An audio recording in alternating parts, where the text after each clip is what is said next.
Friends hi, ಇವಾಗ ನಾವು ನಮ್ಮಮ್ಮ ಮನೆ ಹತ್ರ ಹೋಗ್ತಾ ಇದ್ದೀವಿ, ಅರುಣ ಮನೆಯಿಂದ. ಸೊ ಗಣೇಶ್ವರ ಮನೆಯಲ್ಲಿ ನಾಷ್ಟ ಆಯಿತು. ಅದಾದಮೇಲೆ ಸ್ವಲ್ಪ ಕೆಲಸ ಇತ್ತು ಅಂತ ರಾಮು ಅಂಗಡಿಗೆ ಹೋಗಿದ್ವಿ. ಅದಾದಮೇಲೆ ಅರುಣ ಮನೆಗೆ ಬಂದು ಫ್ರೆಶ್ ಅಪ್ ಎಲ್ಲ ಆಗಿ ಇವಾಗ ನಾವು ನಮ್ಮಮ್ಮನ ಮನೆಗೆ ಹೋಗ್ತಾ ಇದ್ದೀವಿ. ಹೀಗೆ ನಮ್ಮಮ್ಮನ ಮನೆಯಿಂದ ವಾಪಸ್ ಮತ್ತೆ ಇಲ್ಲಿಗೆ ಬಂದು ನೋಡೋಣ ಇವತ್ತು ಸಾಯಂಕಾಲ ಹೊರಡೋದು.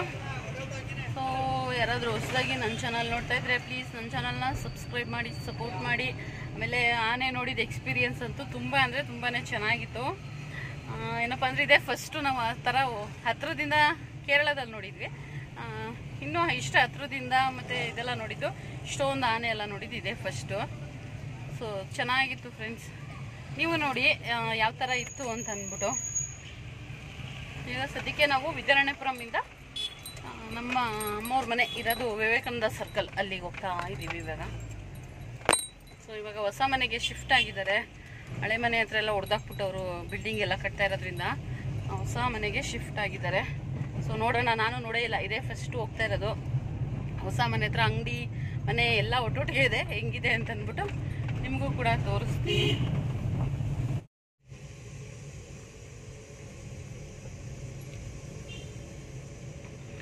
ಫ್ರೆಂಡ್ಸ್ ಇವಾಗ ನೋಡಿ ಸಂಜೆ ಅವರ ಮನೆ ಮುಂಚೆ ಅವ್ರು ಇದ್ದಿದ್ದು ಮನೆ ಬಂತಿದ್ದೇನೆ ನೋಡಿ. ಅಲ್ಲಿ ಯಾರೋ ಒಂದು ಹುಡುಗ ಕೂತಿದ್ದಾನೆ. ಸೊ ನಾನು ಒಂದು ಸ್ವಲ್ಪ ದಿವಸ ಇದ್ದೆ ಈ ಮನೆಯಲ್ಲಿ. ಹಾಗೆ ಇದು ಎದುರುಗಡೆನೆ ಚಾಮುಂಡಿವನ ದೇವಸ್ಥಾನ, ಅದು ಕಾಂಪೌಂಡ್ ಇದು, ಅದ್ರ ಒಳಗಡೆ ದೇವಸ್ಥಾನ ಇದೆ. ಹಾಗೆ ಆ ದೊಡ್ಡ ಬಿಲ್ಡಿಂಗ್ ಕಾಣಿಸ್ತಿದೆಯಲ್ಲ, ಅದು ಅವ್ರ ಕಾರ್ ನಿಂತಿದೆಯಲ್ಲ, ಅದು ಇವರ ಚಿಕ್ಕಜ್ಜಿ ಮನೆ. ಸೊ ಸಂಜೆ ಅವರು ಎಂಥದ್ದು ಹುಟ್ಟಿ ಬೆಳೆದಿರೋದೆಲ್ಲ ಇದೇ ಏರಿಯಾದಲ್ಲಿ. ಆಮೇಲೆ ಇವರ ಅಡ್ಡ ಬಂತು ನೋಡಿ ಇವಾಗ. ಸೊ ಗಣೇಶ, ಸೂರಿ, ರಾಮ, ಸೋಮ ಎಲ್ಲ ನೋಡಿ ಇಲ್ಲಿ ಕುತ್ಕೊತಾ ಇದ್ರು. ಇಲ್ಲಿ ಬಾಗಿಲು ಹಾಕಿದೆಯಲ್ಲ ಇದ್ರ ಮುಂದೆ, ಹಾಗೆ ಇಲ್ಲೆಲ್ಲ ಕುತ್ಕೊಂಡು ಕಾಲ ಕಳೀತಾ ಇದ್ರಂತೆ. ಸೊ ಬಂದಾಗೆಲ್ಲ ಇಲ್ಲಿ ಕೂರ್ತಾ ಇದ್ವಿ, ಹಂಗೆ ಮಾಡ್ತಾಯಿದ್ವಿ, ಹಿಂಗೆ ಮಾಡ್ತಾಯಿದ್ವಿ ಅಂತ ಅಂದ್ಬಿಟ್ಟು ಎಲ್ಲ ಹೇಳ್ತಾ ಇರ್ತಾರೆ. ಹಾಗೆ ಗಣೇಶ್ವರ ಮನೆ ಇರೋದು ಈ ಕಡೆ ಸೈಡೇನೆ. ಅಕ್ಕಿ ರೊಟ್ಟಿ ಮಾಡಿದ್ರು, ಸೂಪರಾಗಿ ಮಾಡಿದ್ರು ಫ್ರೆಂಡ್ಸ್ ಅವರು. ಫ್ರೆಂಡ್ಸ್ ಇವಾಗ ನಾವು ವಿವೇಕಾನಂದ ಸರ್ಕಲ್ಗೆ ಬಂದಿದ್ದೀವಿ. ಅದು ಅಷ್ಟೇ ತುಂಬ ದೂರ ಇಲ್ಲ, ಅದು ಒಂದು 1/4 ಗಂಟೆ ಆಗುತ್ತೆ ಅಂತ ಹೇಳ್ಬೋದು. ಗಾಡೀಲಿ ಈ ಕಾರಲ್ಲೆಲ್ಲ ಬಂದರೆ ಒಂದು 1/4 ಗಂಟೆಯಿಂದ ಒಂದು 20 ನಿಮಿಷ ಆಗುತ್ತೆ. ಇವಾಗ ಹತ್ತತ್ರ ನಮ್ಮ ತಾಯಿ ಮನೆ ಹತ್ರ ಬಂದಿದ್ದೀವಿ. ಕೊತ್ತಂಬರಿ ಸೊಪ್ಪು ಕಾಣಿಸ್ತು ಅಂದರೆ ನಮ್ಮ ಅಂಗಡಿಗೆ ಬತ್ತು ಅಂತಾನೆ. ಎಲ್ಲ ಕಾರ್ ಅಲ್ಲಿ ನೋಡಿ, ಅಲ್ಲೆಲ್ಲ ಐತೆ ನಮ್ಮ ಇದು, ಅಲ್ಲಿ ಜಾಗ ಐತೆ ನೋಡಿ, ಆ ಕಡೆ ಖಾಲಿ ಸೈಟ್. ನಾನು ಇಳಿತೀನಿ. ಯಾವುದು? ಹ್ಞೂ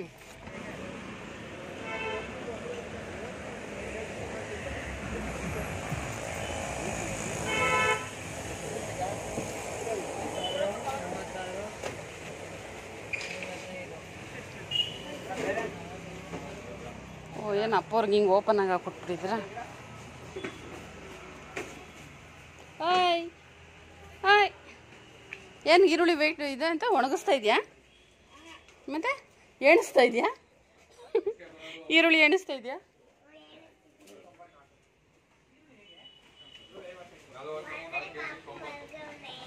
ಮಲ್ಗವ್ನ ಹಂಗಾರೆ ಮಾತಾಡಬಾರ್ದು ಅಂತನಾ?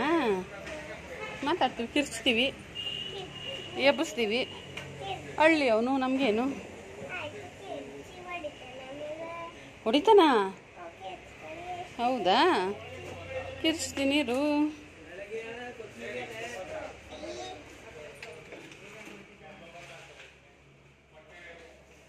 ಅಜ್ಜಿಯಲ್ಲಿ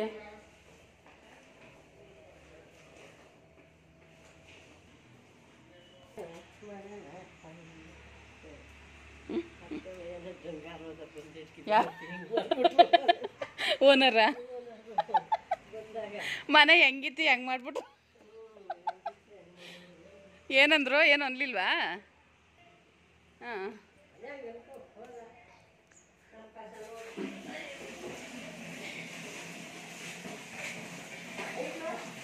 ಐಕ್ಳು ಬಂದಿಲ್ಲ. ಏನ ಇದೇನು ಜೋಳ? ಎಷ್ಟಿಲ್ಲಿ ಜೋಳ? 20? ಅಲ್ಲಿ 30 ರೂಪಾಯಿ ಆಗ್ಬಿಟ್ಟೈತಿ. ಇವಾಗ ಏನೋ ಸಿಗ್ತಾ ಇಲ್ಲ ಅಂತ ಅಂದ್ಬಿಟ್ಟು 30 ರೂಪಾಯಿ ಹೇಳಿದ್ರು ಮೊನ್ನೆ. ನಾನು ಕೇಳ್ಬಿಟ್ನಲ್ಲ ಅಂತ.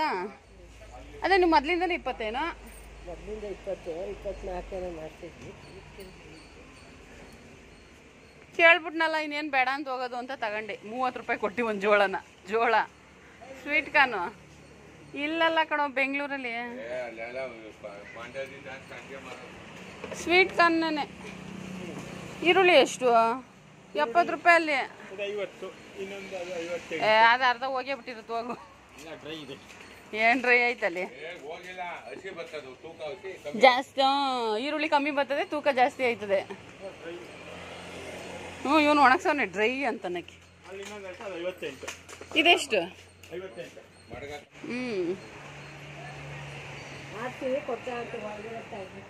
ಓಹೋ, ಇದೇನಿದು ಹಣ್ಣು?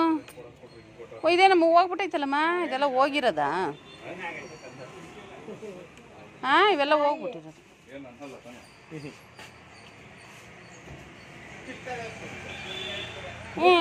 ಮೂಸಂಬಿನೂ ಕಿತ್ಲ.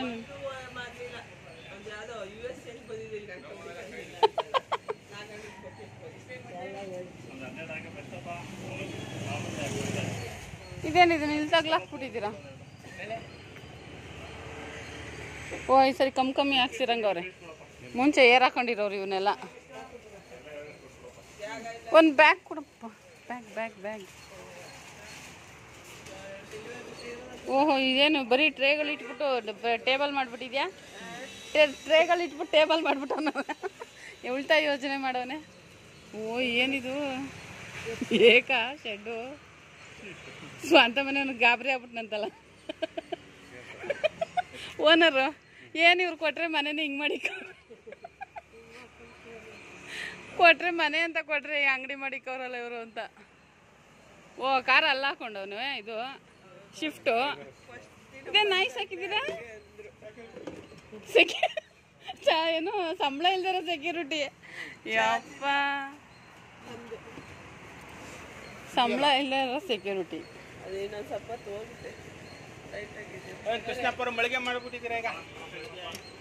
ಏನವ್ರದ್ದು?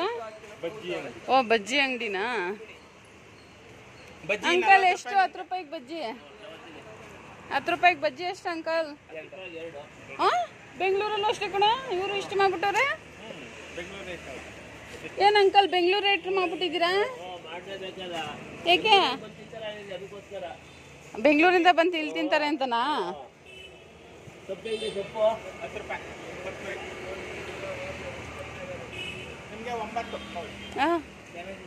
ಆಫರ್ ಕೊಡ್ತಾವ್ರೆ. ಸೆಕ್ಯೂರಿಟಿ ನೋಡಿ, ನಮ್ಮನೆ ಸೆಕ್ಯೂರಿಟಿ ನಮಗೆ ಬೊಗಳುತ್ತದೋ ಏನೋ. ಚಿಂಟು ಯಾರೋ ಮನೆಯವರು ಅಂತ. ಚಿಂಟು ಸೆಕ್ಯೂರಿಟಿ ಚಿಂಟು ಆಯ್ತಾ ನಿಮ್ದು? ಹೌಪ್ಪ ಅಪ್ಪ, ನಾನು ಹೇಳಿಲ್ವಾ ಹೊಸಬ್ರು ನೋಡಿದ್ರು ಅಂತ. ಅವರೆಕಾಯಿ ಎಷ್ಟು? ಅವರೆಕಾಯಿ, ಬೆಂಡೆಕಾಯಿ, ತೊಂಡೆಕಾಯಿ ಕಾಯಿಗಳು ಒಟ್ಟಿಗೆ ಇಟ್ಬಿಟ್ಟಾರೆ.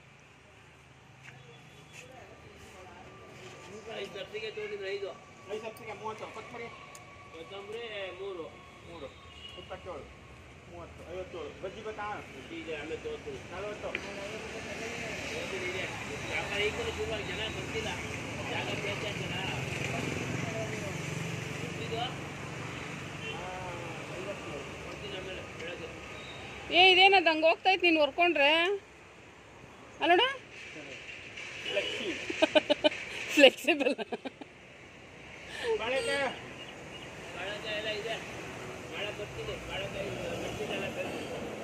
ಇವತ್ತು ಸಂಡೇ ಯಾರು ಬರಲ್ಲ ಅಂತ ಅಣ್ಣ ತಗೊಂಡೋಗ್ತಾಯಿಲ್ಲ ಅಂಕಲ್ಲು. ಇವತ್ತು ಸಂಡೇದು ಇದೇನಿದು ಹಂಗೆ ಮಾಡಿಸಿಕೊಂಡಿದ್ಯಾ? ಅದನ್ನ ಗಲ್ಲ ಕರೆಕ್ಟಾಗಿ ಮಾಡಿಸ್ಬೇಕಾನೆ. ಅದೆಂಥದ್ದು? ಅದು ಡಬಲ್ ಹಾಕೋನೆ ಎತ್ತಕ್ಕೊಂದು.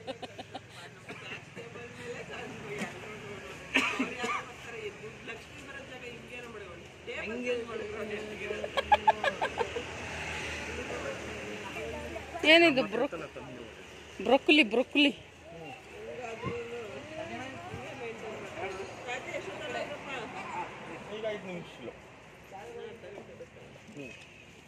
ಮಟ್ಟನೆಲ್ಲ ಕಟ್ಕೊಂಡು ಕುಂಬಳಕಾಯಿ 20 ರೂಪಾಯಿ. ಬೂದ್ಗುಂಬಳ ಎಷ್ಟು? ಹಾಂ, ಬೂದ್ಗುಂಬಳ 35. ಯಾಕೆ 20 ಇತ್ತಲ್ಲ, ಜಾಸ್ತಿ ಆಯಿತು.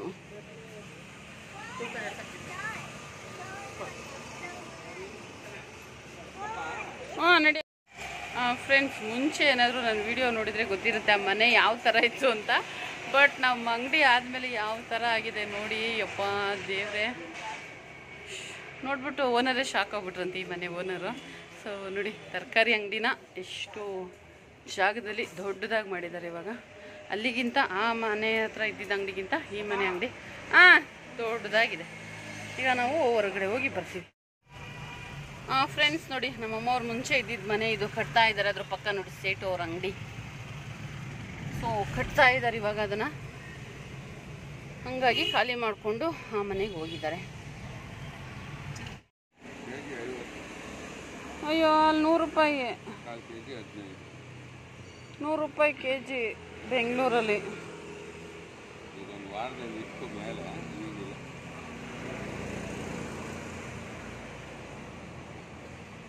ಇದನ್ನು ಯಾರು ತಗೋತಾರ? ಅಂಗಡಿಯವ್ರು ತಗೋತಾರ? ಮಸಾಲೆ ಪುರಿ ಅವರು.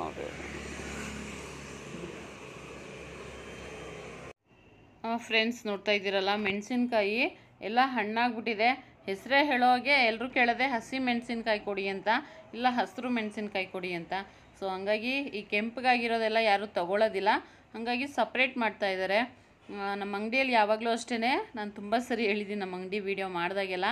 ಅವರು ಕ್ಲೀನ್ ಮಾಡ್ತಾರವ್ರು ನಮ್ಮ ತಂದೆ.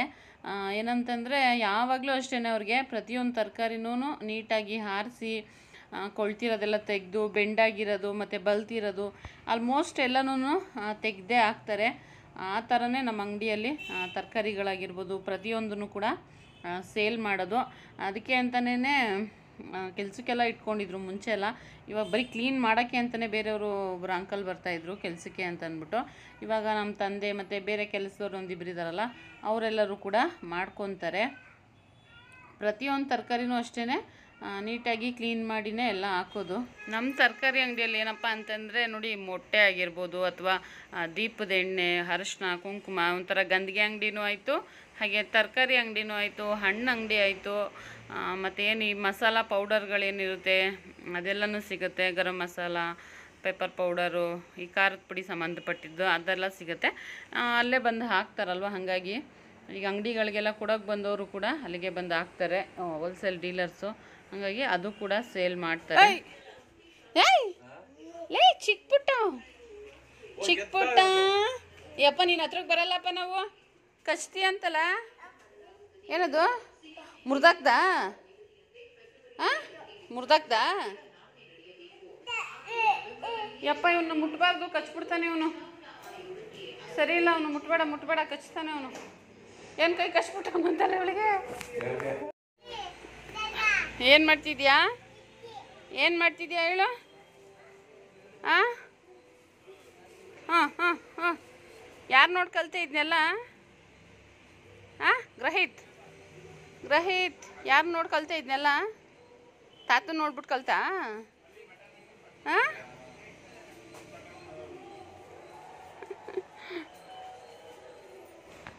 ಫ್ರೆಂಡ್ಸ್ ನೋಡ್ತಾ ಇದ್ದೀರಲ್ಲ, ನನ್ನ ತಮ್ಮನ ಮಗ ಇವನು ಯಾವ ಥರ ಈರುಳ್ಳಿ ತುಂಬ್ತಾ ಇದ್ದ ಅಂತ ಅಂದ್ಬಿಟ್ಟು. ಎಲ್ಲ ಅಲ್ಲಿ ನೋಡ್ತಾರಲ್ವ ನಮ್ಮ ತಂದೆ ಥರ ತುಂಬೋದು ಆಗಿರ್ಬೋದು, ಅದೆಲ್ಲ ಸೇಮ್ ಅವ್ರ ಥರ, ಅವರು ಕೂಡ ಅದೇ ಥರ ಕೂತ್ಕೊಂಡು ಕಾಲು ನಿಟ್ಕೊಂಡು ಅದನ್ನೆಲ್ಲ ತುಂಬ್ತಾರೆ. ಅದನ್ನೇ ಹೇಳ್ತಾ ಇದ್ದೆ, ತಾತನ ನೋಡಿ ಕಲ್ತಾ ಅಂತ ಅಂದ್ಬಿಟ್ಟು ಕೇಳ್ತಾ ಇದ್ದೆ. ಏನು ನೋಡಿ ನಮ್ಮ ಅಂಗಡಿ ಯಾವ ಥರ ಇದೆ ಅಂತ ಅಂದ್ಬಿಟ್ಟು. ಭಾನುವಾರ ಆಗಿರೋದ್ರಿಂದ ಒಂದು ಸ್ವಲ್ಪ ವ್ಯಾಪಾರ ಅದೆಲ್ಲ ಜಾಸ್ತಿ ಇರುತ್ತೆ. ಸೊ ಬೇರೆ ಟೈಮಲ್ಲಾದರೆ, ಈಗ ಈ ಮನೆಗೆ ಬಂದು ಒಂದು ಸ್ವಲ್ಪ ದಿವಸ ಆಗಿದೆ, ಇನ್ನು ಅವ್ರು ಅದೆಲ್ಲ ಸ್ವಲ್ಪ ಅಡ್ಜಸ್ಟ್ ಎಲ್ಲ ಆಗಬೇಕು. ಹಾಗೆ ನಾನು ಒಂದು ಸ್ವಲ್ಪ ತರಕಾರಿ ಮತ್ತು ಟೊಮೊಟೊ ಅದೆಲ್ಲನೂ ಕೂಡ ತಗೊತಾ ಇದ್ದೆ. ಏನಕ್ಕೆ ಅಂತಂದರೆ ಬೆಂಗಳೂರಲ್ಲಂತೂ ತರಕಾರಿ ರೇಟು, ಈರುಳ್ಳಿ ರೇಟೆಲ್ಲ ಮಾತಾಡ್ಸಂಗೆ ಇಲ್ಲ. ನಮ್ಮನೆ ಹತ್ರ ಅಂತೂ ಈರುಳ್ಳಿ 70 ರೂಪಾಯಿ ಆಗಿದೆ. ನಾನು ಹೇಳಿದ್ನಲ್ಲ, ಸೇಮ್ ನಮ್ಮ ಅಪ್ಪನ ಥರ ಅಂತ. ನಮ್ಮ ಅಪ್ಪನೂ ಅಷ್ಟೇ, ಒಂದು ಪರ್ಕೆ ಹಿಡ್ಕೊಂಡು ಕಸ ಗುಡಿಸ್ತಾ ಇರ್ತಾರೆ. ಎಲ್ಲಿ ಕಸ ನೋಡಿದ್ರು ಅಂಗಡಿ ಹತ್ರ ಕಸ ಗುಡಿಸ್ತಾ ಇರ್ತಾರೆ. ನಮ್ಮ ತಂದೆನೂ ಕೂಡ, ಅವ್ರಿಗೆ ಅಂಗಡಿನೂ ಅಷ್ಟೇ, ಈ ಥರ ಕಸ ಬಿದ್ದಿರೋದು ಅದೆಲ್ಲ ಆಗಲ್ಲ. ನೋಡಿ ಇವನು ಕೂಡ ಪರ್ಕೆನ ತೊಗೊಂಡು ಯಾವ ಥರ ಕಸ ಗುಡಿಸ್ತಾ ಇದ್ದಾನೆ ಅಂತ ಅಂದ್ಬಿಟ್ಟು. ಕಸ ಏನೋ ಗೂಡಿಸ್ದ, ಅದನ್ನು ತೊಗೊಂಡೋಗಿ ಬಕೆಟ್ಗೆ ಹಾಕಿಲ್ಲ, ಆ ಕಡೆ ತೊಗೊಂಡೋಗಿ ಹಾಕ್ತಾಯಿದ್ದ. ಪಕ್ಕದಿದು ಪಕ್ಕದವ್ರ ಸೈಟ್ದು ಜಾಗ ಇದೆಯಲ್ಲ ಅಲ್ಲಿಗೆ ತೊಗೊಂಡೋಗಿ ಹಾಕ್ತಾಯಿದ್ದಾನೆ. ಮತ್ತು ಆ ಕರಿಬೇವೆಲ್ಲ ಇಟ್ಟಿದ್ರೆ ಅದ್ರ ಮೇಲೆಲ್ಲ ಹಾಕ್ಬಿಡ್ತಾಯಿದ್ದ. ನೋಡಿ ನಮ್ಮ ಅಂಗಡಿಯಲ್ಲಿ ಈ ಥರ ಹಣ್ಣುಗಳಾಗಿರ್ಬೋದು, ಮಾವಿನ ಹಣ್ಣು ಸೀಸನ್ ಬಂದ್ರಂತೂ ತುಂಬ ಜನ ಬಂದು ತೊಗೊಂಡೋಗ್ತಾರೆ. ಬೇರೆ ಬೇರೆ ಊರುಗಳಿಂದನೂ ಕೂಡ ಬಂದು ತೊಗೊಂಡು ಹೋಗ್ತಾರೆ. ಹಾಗೆ ರಂಗೋಲೆ ಪುಡಿಯಿಂದ ಹಿಡಿದು ಈ ಬ್ರೆಡ್ಡು ರಸ್ಕು ಅದೆಲ್ಲನೂ ಕೂಡ ಅವರೇ ತೊಗೊಬಂದು ಹಾಕ್ತಾರೆ. ಸೇಲ್ ಆಗಿಲ್ಲ ಅಂದರೆ ಕೂಡ ಅವರೇ ತೊಗೊಂಡು ಹೋಗ್ತಾರಂತೆ. ಹಾಗಾಗಿ ಯಾರೇ ಬಂದು ಏನೇ ಕೇಳಿದ್ರೂ ಇಟ್ಸ್ಕೊಂಡು ಮಾರ್ತಾರೆ ಫ್ರೆಂಡ್ಸ್. ಒಂಥರ ಏನು ಬೇಡ ಅಂತಂದ್ಬಿಟ್ಟು ಹೇಳಲ್ಲ. ಮತ್ತು ಈ ಪಾನಿಪುರಿ ಮಾರ್ತಾಯಿದ್ರು, ಕಡಲೆಪುರಿ ಮಾರ್ತಾಯಿದ್ರು. ಏನಾಗುತ್ತೆ ಅಂಗಡಿಯಲ್ಲಿ ಏನು ಎಲ್ಲ ಬಂದು ಕೇಳ್ತಾರೆ ಕೆಲವರೆಲ್ಲ. ಮತ್ತು ಈ ಊಟದ ಎಲೆ ಆಗಿರ್ಬೋದು, ಬಾಳೆ ಎಲೆ ಆಗಿರ್ಬೋದು, ಪ್ರತಿಯೊಂದು ಸಿಗುತ್ತೆ. ಸೊ ಹಾಗಾಗಿ ಒಂದು ಸರಿ ಹೋಗ್ಬಿಟ್ರೆ ಈ ನಮ್ಮ ಅಂಗಡಿಗೆ ಬಂದುಬಿಟ್ರೆ ಒಂದು ಸರಿ ಪ್ರತಿಯೊಂದು ಒಂದೇ ಕಡೆ ತೊಗೊಂಡು ಹೋಗ್ಬೋದು. ಹಾಗೆ ರೇಟು ಕೂಡ ಬೇರೆ ಅಂಗಡಿ ಕಂಪೇರ್ ಮಾಡಿದ್ರೆ ಸ್ವಲ್ಪ ಕಡಿಮೆನೇ ಇರುತ್ತೆ. ಹೋಲ್ಸೇಲಾಗಿ ನಾವು ತೊಗೊಂಡು ಬರೋದ್ರಿಂದ ನಾವು ಕೂಡ ತುಂಬ ರೇಟ್ ಇಟ್ಟು ಮಾರೋದಿಲ್ಲ, ಸ್ವಲ್ಪ ಕಡಿಮೆ ರೇಟೇ ಇರುತ್ತೆ. ಹಾಗೆ ಬೆಳಿಗ್ಗೆ ಹೊತ್ತು ಒಂದು ಸ್ವಲ್ಪ ವ್ಯಾಪಾರ ಜಾಸ್ತಿ ಇರುತ್ತೆ, ಮಧ್ಯಾಹ್ನ ಟೈಮಲ್ಲೆಲ್ಲ ಕಡಿಮೆ ಇರುತ್ತೆ. ಹಾಗಂತ ಕ್ಲೋಸ್ ಮಾಡೋದಿಲ್ಲ. ಬೆಳಿಗ್ಗೆ ಅಂಗಡಿ ತೆಗೆದ್ರೆ ಇನ್ನು ಏನಿದ್ರೂ ಮತ್ತೆ ಕ್ಲೋಸ್ ಮಾಡೋದೇ ಒಂದು 10 ಗಂಟೆ ಆಗಿಬಿಡುತ್ತೆ. 9:30 10 ಗಂಟೆಗೆ ಅಂಗಡಿನ ಕ್ಲೋಸ್ ಮಾಡ್ತಾರೆ. ಅಲ್ಲಿವರೆಗೂ ಅಂಗಡಿ ಓಪನ್ನೇ ಇರುತ್ತೆ.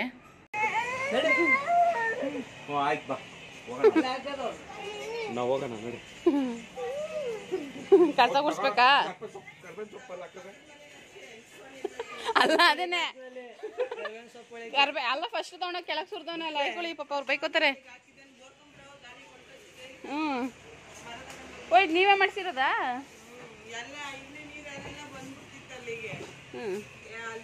ಏಯ್ ಬಾಟ್ಲು ಅಯ್ಯಪ್ಪ ಹೊಡೆದೈತದ ಹಿಡ್ಕೊಂಡು ಅಂತವನು. ಫ್ರೆಂಡ್ಸ್ ನಾವಿವಾಗ ಮತ್ತೆ ವಾಪಸ್ಸು ವಿದ್ಯಾರಣ್ಯಪುರಂಗೆ ಹೋಗ್ತಾ ಇದ್ದೀವಿ. ಬರೀ ಮೈಸೂರಲ್ಲಿ ಸುತ್ತಾಡಿದ್ದಾಯಿತು. ಆದರೂ ಕೂಡ ನಮಗೆ 2 ದಿವಸ ಅಂತ ಅನ್ನೋದು ಬೆಂಗಳೂರಲ್ಲಿದ್ದರೆ ಭಾನುವಾರ ಅನ್ನೋದು ಹೆಂಗೆ ಕಳೆದೋಗುತ್ತೆ ಗೊತ್ತಾ? ನಮ್ಗಲ್ಲ ಹಂಗೆ ಅನ್ನಿಸ್ತಾಯಿತ್ತು. ಅರಮನೆ ಹತ್ರ ಹೋಗಿದ್ದಾಗಲಿ, ಬೇರೆ ಅರುಣವ್ರ ಮನೇಲಿದ್ದಾಗಲಿ, ಅಯ್ಯೋ ಟೈಮೇ ಹೋಗ್ತಾ ಇಲ್ವಲ್ಲ ಅಂತ ಅಂದ್ಬಿಟ್ಟು ಅನ್ನಿಸ್ತಾಯಿತ್ತು. ಇಲ್ಲಿ ಬೆಂಗಳೂರಲ್ಲಿ ಕಣ್ಣು ಬಿಡೋಷ್ಟೊತ್ತಿಗೆ 11 ಗಂಟೆ ಆಗಿರುತ್ತೆ ಭಾನುವಾರ. ಫ್ರೆಂಡ್ಸ್ ಇವಾಗ ನಾವು ನಮ್ಮ ಅಮ್ಮನ ಮನೆಯಿಂದ ವಾಪಸ್ಸು ಗಣೇಶ್ ಅವ್ರ ಮನೆ ಹತ್ರ ಹೋಗ್ತಾ ಇದ್ದೀವಿ. ಇವಾಗ ಏನಪ್ಪ ಅಂತಂದರೆ ಇನ್ನೊಂದು ರೌಂಡ್ ಹೋಗೋಣ ಅಂತ ಹೇಳಿದ್ದಾರೆ ಅರಮನೆ ಹತ್ರ. ಈಗ ನಾವೆಲ್ಲ ಬೆಳಿಗ್ಗೆ ನೋಡ್ಕೊಂಡು ಬಂದ್ವಿ. ಹಾಗೆ ಅವ್ರ ವೈಫು ಮತ್ತು ಅವ್ರ ಮಗಳು ಬಂದಿರಲಿಲ್ಲ. ಸೊ ಹಾಗಾಗಿ ಇವಾಗ ಹೋಗೋಣ ಅಂತ ಅಂದ್ಬಿಟ್ಟು ಅಂದ್ಕೊಂಡಿದ್ದಾರೆ. ನೋಡೋಣ. ಇದು ಎಲ್ರಿಗೂ ಎಕ್ಸ್ಪೀರಿಯೆನ್ಸ್ ಆಗಿರುತ್ತೆ ಒಬ್ಬೊಬ್ರಿಗಂತೂ. ಯಾಕೆ ಅಂತಂದರೆ ನೋಡಿ ಇಲ್ಲಿ ಫ್ಯಾಮಿಲಿ ಎಲ್ಲ ಬಂದಿದ್ರಾ. ಆ ಹುಡುಗ ಸರ್ ಒಂದು ಫೋಟೋ ತೆಕ್ಕೊಡಿ ಅಂತ ಅಂದ್ಬಿಟ್ಟು ಹೇಳಿದ್ರು. ಹಾಗಾಗಿ ಸಂಜೆ ಫೋಟೋ ತೆಗಿತಾಯಿದ್ರು. ನೋಡಿ ಅರಮನೆ ಯಾವ ಥರ ಇದೆ ಅಂತ ಅಂದ್ಬಿಟ್ಟು. ಹಾಗೆ ಟಿಕೆಟ್ ತೊಗೊಂಡ್ರೆ ನಾವು ಒಳಗಡೆ ಹೋಗ್ಬೋದು. ಟಿಕೆಟ್ ತಗೊಂಡಿಲ್ಲ ಅಂದರೆ ಇಷ್ಟರಲ್ಲಿ ಮಾತ್ರ ಎಂಟ್ರಿ ಇರುತ್ತೆ. ಬೇಕಾದರೆ ನೋಡಿ ಅದು ಬರ್ಬೋದು. ಹಾಗೆ ನೋಡಿ ಇದೆಲ್ಲ ದಸರಾಗೆ ಆನೆಗಳನ್ನ ಇಟ್ಟಿರೋಂಥ ಶೆಡ್ ಇದು. ಬಟ್ ಆನೆಗಳೆಲ್ಲ ನಾವು ಬರೋಷ್ಟೊತ್ತಿಗೆ ಬಟ್ ಇಲ್ಲಿ ನೋಡೋದಕ್ಕಾಗಿಲ್ಲ. ಇಲ್ಲೇನೆ ಪಟ್ಟದ ಆನೆ ಅಂತ ಇರುತ್ತಲ್ಲ ಅದನ್ನು ನೋಡ್ಕೊಂಡು ಬಂದ್ವಿ. ನೋಡಿ ಇದೆರಡೂ ಕೂಡ ಅರಮನೆಯಲ್ಲೇ ಯಾವಾಗ್ಲೂ ಇರುತ್ತೆ. ಹಾಗೆ ನಾನು ಇಲ್ಲಿಂದ ಧೈರ್ಯವಾಗಿ ಶ್ವೇತನೆಲ್ಲ ರೇಗಿಸ್ಕೊಂಡು ನಾನು ಹೋದೆ.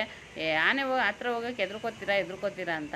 ಅಲ್ಲಿಗೋದ್ಮೇಲೆ ನನಗೇನೆ ಭಯ ಆಗ್ತಾಯಿತ್ತು. ಯಾಕೆಂದರೆ ಅದು ಹಿಂಗೆ ಅಂತ ಇರುತ್ತಾ, ಒಂದ್ಸರಿ ಅದು ಹಿಂಗೆ ಹೊಡೆದ್ರೆ ನಾವೆಲ್ಲೋ ಗೊತ್ತಿಲ್ಲ ನೋಡಿ.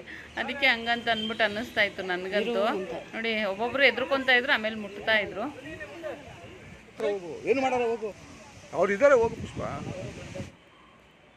ಹಾಗೆ ಗಣೇಶ್ ಅವರು ಏನಾಗಲ್ಲ ಮುಟ್ಟು ಪುಷ್ಪ ಅಂತಾರೆ. ನೋಡಿ ಅವ್ರು ಹೆಂಗೆ ಮುಟ್ತಾ ಇದ್ದಾರೆ ಅಂತ ಅಂದ್ಬಿಟ್ಟು. ಅವ್ರು ಇದ್ದಾರೆ, ಮಾವುತರು ಇದ್ದಾರಲ್ಲ, ಆದ್ರೂ ನಮಗೆ ಭಯ. ಅವರೇ ಹೇಳ್ತಾರೆ ಏನಾಗಲ್ಲ ಮುಟ್ಟಿ ಅಂತ ಅಂದ್ಬಿಟ್ಟು. ಆದರೆ ನಮಗೆ ಭಯ ಆಗುತ್ತೆ. ಸೊ ತುಂಬ ಜನ ಬಂದು ಫೋಟೋ ಎಲ್ಲ ತೆಗೆಸ್ಕೊತಾ ಇದ್ರು. ಈ ಆನೆ ಯಾವಾಗಲೂ ಇಲ್ಲೇ ಇರುತ್ತೆ. ಮತ್ತು ಕುದುರೆಗಳೂ ಸಹ ಇರುತ್ತೆ. ಎಲ್ಲ ಇನ್ನೂ ಒಂದು ಸ್ವಲ್ಪ ಕುದುರೆಗಳು ಅದೆಲ್ಲನೂ ಕೂಡ ಈ ಆನೆಗಳು ಯಾವ ಥರ ಪ್ರಾಕ್ಟೀಸ್ ಆಗುತ್ತೋ ಆ ಥರ. ನೋಡಿ ಇವಾಗ ಮುಟ್ತಾ ಇದ್ದೀನಿ, ಅದ್ರೂ ಸ್ವಲ್ಪ ದೂರ ಬೆರಳಲ್ಲಿ ಮಾತ್ರ ಮುಟ್ತಾ ಇದ್ದೀನಿ. ಹತ್ರ ಬಾ ಅಂತ. ಅಲ್ಲಿ ನೋಡಿ ಮುಟ್ಟೋದು ಬೇಡವಾ? ನಾನಂತೂ ಹತ್ರ ಹೋಗ್ತಾಯಿಲ್ಲ, ಕೈನೇ ಇದು ಮಾಡ್ತಾಯಿದ್ದೀನಿ ಅಷ್ಟೇ. ಹಾಗೆ ನೋಡಿ ಶ್ವೇತ ಆಮೇಲೆ ನಾನು ಈ ಕಡೆ ಕರ್ಕೊಂಡೆ. ಅದಾದಮೇಲೆ ಫೋಟೋ ಎಲ್ಲ ತೆಗೆಸ್ಕೊಂಡು ಬಂದ್ವಿ. ಹಾಗೆ ನಾವು ತುಂಬ ಹೊತ್ತು ಕಾದ್ವಿ, ದಸರಾ ಆನೆಗಳು ಬರ್ತವೆ ನೋಡ್ಕೊಂಡು ಹೋಗೋಣ ಅಂತ. ಆದರೆ ಬರಲೇ ಇಲ್ಲ. ಕೊನೆಗೆ ನೋಡಿ ಇಷ್ಟೊತ್ತಾಗೋಯ್ತು, ಕತ್ಲೆ ಆಯಿತು. ಸರಿ ಹೊರಡೋಣ ಅಂತ ಅಂದ್ಬಿಟ್ಟು ಆಮೇಲೆ ನಾವು ಮನೆ ಕಡೆ ಹೊರಟ್ವಿ. ಒಂದು ದಿವಸ ಕೆಲಸ ರಜೆ ಹಾಕೋಗಿದ್ದು ವೇಸ್ಟ್ ಆಗಿಲ್ಲ. ತುಂಬ ಎಂಜಾಯ್ ಮಾಡಿದ್ವಿ, ತುಂಬ ಮೈಂಡ್ ರಿಲೀಫ್ ಅನ್ನಿಸ್ತು. ಹಾಗೆ ಇನ್ನೊಂದು ರೌಂಡ್ ಕೂತಿದ್ದಾಗ ಒಂದು ಆಟ ಆಡಿದ್ವಿ. ನನ್ನನ್ನು ಕಿಕ್ಔಟ್ ಮಾಡಿ ಓಡಿಸಿದ್ರು. ಅವ್ರು 3 ಜನ ಆಡ್ತಾಯಿದ್ದಾರೆ. ನೋಡಿ ನಾನಿಲ್ಲಿ ಚಪಾತಿ ಮತ್ತು ಪನ್ನೀರ್ ಗ್ರೇವಿನ ತಿಂತಾಯಿದ್ದೀನಿ. ಹಾಗೆ ಇದು ಬಂದು ಸೋಮವಾರ ಬೆಳಿಗ್ಗೆ ನೈಟ್ ಅಂತೂ ನಮ್ಮನೆಯವ್ರು ಯಾವತ್ತು ಹೋದರೂ ಅಷ್ಟೇ, ಅವರು ಭಾನುವಾರ ನೈಟ್ ಕರ್ಕೊಂಬರ್ತೀನಿ ಅಂತ ಇಲ್ಲಿಂದ ಹೇಳಿ ಕರ್ಕೊಂಡು ಹೋಗ್ತಾರೆ, ಅವರು ಕರ್ಕೊಂಬರಲ್ಲ. ಹಾಗಾಗಿ ಸೋಮವಾರ ಬೆಳಿಗ್ಗೆನೇ ಎದ್ದು ನಾವು ಹೊರಟ್ವಿ. ಯಾಕೆಂದರೆ ಅರುಣವರೆಲ್ಲ ಇನ್ನೂ ಮಲ್ಕೊಂಡಿದ್ರು. ಸರಿ, ನಾವು ಅವ್ರಿಗೆ ರಾತ್ರಿನೇ ಹೇಳ್ಬಿಟ್ಟಿದ್ವಿ ನಾವು ಬೆಳಿಗ್ಗೆನೇ ಬೇಗ ಎದ್ದು ಹೊರಡ್ತೀವಂತ. ಒಂದು 5 ಗಂಟೆಗೆ ಮನೆ ಬಿಡೋಣ ಅಂದರೆ ಅದೂ ಆಗಲಿಲ್ಲ, ಲೇಟ್ ಆಯಿತು. ಫ್ರೆಂಡ್ಸ್, ಇವಾಗ ಸೋಮವಾರ 6:30 ಆಗ್ತಾಯಿದೆ ಬೆಳಿಗ್ಗೆ. ನಾವಿವಾಗ ಮೈಸೂರನ್ನ ಬಿಟ್ಟು ಬೆಂಗಳೂರು ಕಡೆ ಹೊರಡ್ತಾ ಇದ್ದೀವಿ. ಸ್ವಲ್ಪ ಬೇಗ ಹೊರಡಬೇಕಿತ್ತು, ಸಂಜೆ ಅವರು ನಿದ್ದೆ ಹೊಡಿತಾಯಿದ್ರು, ಹಾಗಾಗಿ ಲೇಟ್ ಆಯಿತು. ಕೆಲ್ಸಕ್ಕೆ ಬೇರೆ ಹೋಗ್ಬೇಕು ನಾನು. ಇವತ್ತು ನನಗೆ ರಜೆ ಇಲ್ಲ, ಕೆಲ್ಸಕ್ಕೆ ಹೋಗಬೇಕು.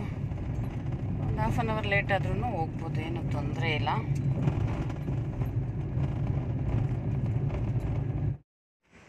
ಹಾಗೆ ಇನ್ನೊಂದು ವಿಷಯ, ಮೈಸೂರಲ್ಲಿ ಏನಿಷ್ಟ ಆಗೋದು ಅಂತಂದರೆ ಟ್ರಾಫಿಕ್ ಅಷ್ಟೊಂದು ಇರಲ್ಲ ಫ್ರೆಂಡ್ಸ್. ಬೆಂಗಳೂರಿಗೆ ಹೋಲಿಸಿದ್ರೆ ಅಷ್ಟು ಟ್ರಾಫಿಕ್ಕೇ ಇಲ್ಲ ಅಲ್ಲಿ. ಈ ಹಬ್ಬದ ಟೈಮಲ್ಲಿ ಒಂದು ಸ್ವಲ್ಪ ಈ ರೋಡೆಲ್ಲ ಬ್ಲ್ಯಾಕ್ ಮಾಡಿಬಿಟ್ಟಿರ್ತಾರೆ ನೋಡಿ, ಯಾರ ಮನೆ ಮುಂದೆ ಎಲ್ಲ ನಾರ್ಮಲಾಗಿ ಬಿಡೋದಿಲ್ಲ. ಹಾಗಾಗಿ ಸ್ವಲ್ಪ ನಮಗೆ ಹಬ್ಬದ ಟೈಮಲ್ಲಿ ಟ್ರಾಫಿಕ್ ಅನಿಸುತ್ತೆ ಹೊರತು, ಅದು ಬಿಟ್ಟರೆ ಬೇರೆ ಟೈಮಲ್ಲೆಲ್ಲ ಕೂಲಾಗಿರುತ್ತೆ ಮೈಸೂರು.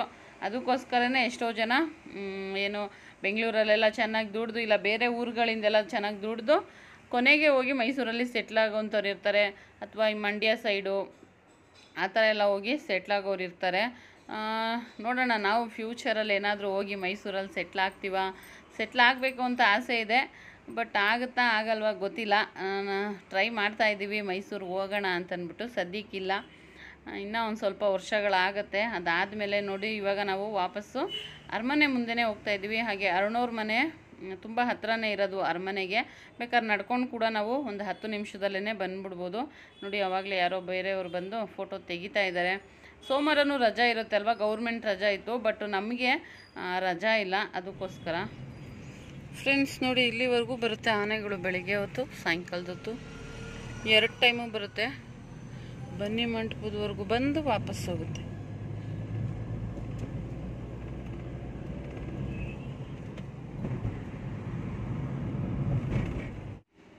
ಫ್ರೆಂಡ್ಸ್, ನಾವು ಮನೆಗೆ ಬರೋಷ್ಟೊತ್ತಿಗೆ 9:45 ಆಗೋಯ್ತು. ನೋಡಿ, ನಾವು ಇಲ್ಲೇನೆ ಕಾರ್ ನಿಲ್ಲಿಸೋದು. ಕಾರ್ ನಿಲ್ಸೋದಕ್ಕೂ ಒಂದೊಂದ್ಸರಿ ಜಾಗ ಸಿಗೋದಿಲ್ಲ. ಹಾಗೆ ನೋಡಿ, ನಾವು ಅದಕ್ಕೋಸ್ಕರ ಏನು ಮಾಡಿದ್ವಿ ಅಂದರೆ, ನಮ್ಮ ಯಜಮಾನ್ರದ್ದು ಬೈಕ್ ಇತ್ತಲ್ಲ ಅಲ್ಲಿ, ಅದನ್ನು ಅಲ್ಲಿ ನಿಲ್ಲಿಸೋಗಿದ್ವಿ.